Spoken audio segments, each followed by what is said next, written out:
सुगंधा और उसकी सास कांता के बीच एक अजीब सी जंग रहती थी। ये जंग थी किचन में कौन ज्यादा अच्छा काम करेगा और घर के सदस्यों के दिल जीतेगा। और उनकी इस जंग में हमेशा कुर्बान होते थे उनके दोनों पति। कैसे? आइए देखते हैं इस किचन पॉलिटिक्स की कहानी में। एक दिन किचन में, माँ जी, आज मैं बना रही हूँ मेथी की सब्जी। इस खाने से घर वालों के पेट की सारी समस्या खत्म हो जाएगी। और मैं बना रही हूँ तड़के वाली छाछ, जिसे पीते ही गैस की समस्या कभी नहीं होगी।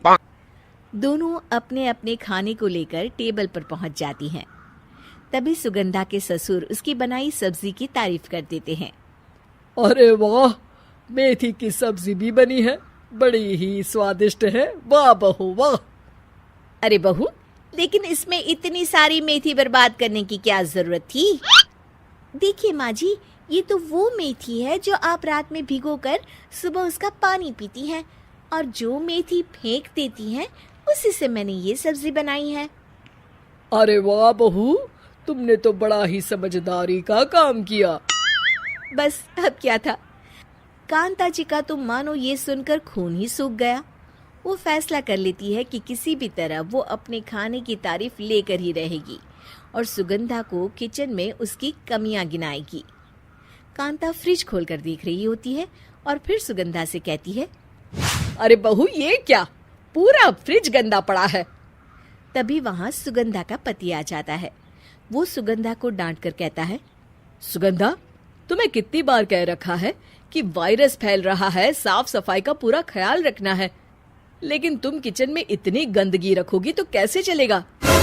सुगंधा सास की तरफ देखती है जहां वो मुस्कुरा रही होती है। सुगंधा समझ जाती है कि सास ने उससे बदला लेने के लिए ये सब किया है। दोनों रात के खाने की तैयारी में लग जाती हैं। दोनों ना एक दूसरे की तरफ देखती हैं और ना ही एक दूसरे से बातें करती हैं। रात को खाने की टेबल पर एक एक कर दोनों कई तरह के अलग अलग व्यंजन टेबल पर लगा देती हैं और अपने अपने पति के पास जाकर खड़ी हो जाती हैं। अरे खाइए जी खाइए, मैंने बड़ी मेहनत से बनाया है। प्लेट में वो खाना डालती हैं।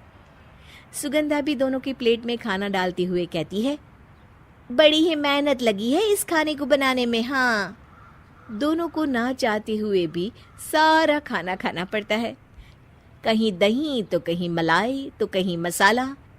और इन सब के बाद दोनों बड़ी ही मुश्किल से अपने कमरे में सोने जाते हैं।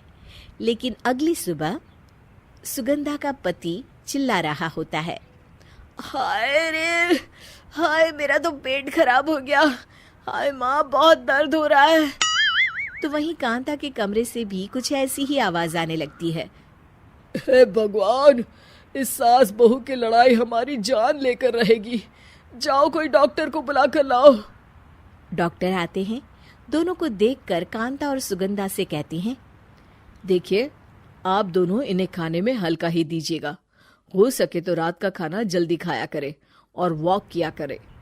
इतना कहकर डॉक्टर वहां से चले जाते हैं। जिसके बाद एक बार फिर से दोनों बहुएं किचन में जाती हैं और खाना बनाने में लग जाती हैं।